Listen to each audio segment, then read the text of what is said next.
नमस्कार दर्शक बंधु आज ये समाज रे समस्ते प्राय सफल होगा इच्छा करती किंतु कौन समस्ते सफल होती जड़े कहीं सफल होता है आउ जड़े कहीं विफल होता है ताहले सफल होबार मंत्र कौन ताहा आमे आज ये कहानी माध्यम रे बुझीबा को चेष्टा करिबा। गोटे गाँव रे एक साधु वास करुथिले। से साधु जेतबेले ध्यान करुथिले सेतबेले वर्षा हेउथिला। सेथिपई जेतबेले गाँ लोक मानकु वर्षार आवश्यक पड़े सेतबेले गाँ लोक माने साधुर पाखकु जाआंती एवं अनुरोध करती ध्यान करिया पई। से साधु जेतबेले ध्यान करती निश्चिंत वर्षा हुए। किछि दिन परे गाँ को सहररु 4 जण पिला गाँ को बुलिबाकु आसिले। जेतबेले सेमानकु एही कथा जणा पड़िला कि साधु ध्यान कले वर्षा हेउछि सेमानकु विश्वास हला नाही। सेमाने भाबिले एसबु अंधविश्वास। साधु नारे ए हेउछि एक भंड। बाहर रही पाठ पढ़िबा अहंकार रे सेमाने गाँ लोक मानकु चुनौती देई देले। जदि आमे 4 जण ध्यान करिबु तेबे वर्षा हेबो। जदि आमे ध्यान कले वर्षा न हेबो साधु ध्यान कले मध्य वर्षा हेबोनी। ता पर दिन गाँ लोक सेही 4 जण पिला को नै साधु को पाखरे आसी पहुँचिले। गाँ लोके साधु को सबु कथा कहिले।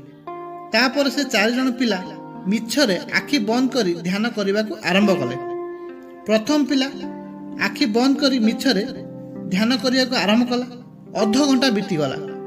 प्रथम पिला थकी गला एवं हारस मानी बसी पड़िला किंतु वर्षा हेला नाही। पुणी द्वितीय पिला आखि बंद करी मिछरे ध्यान करने को आरंभ कला।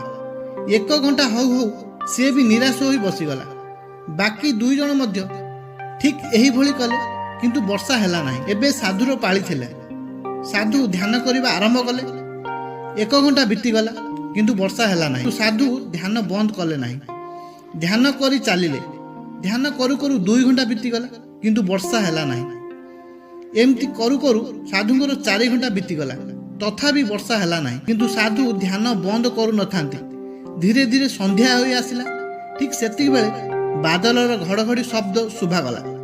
किछि समय परे जोरे वर्षा हेबा आरंभ होई गला।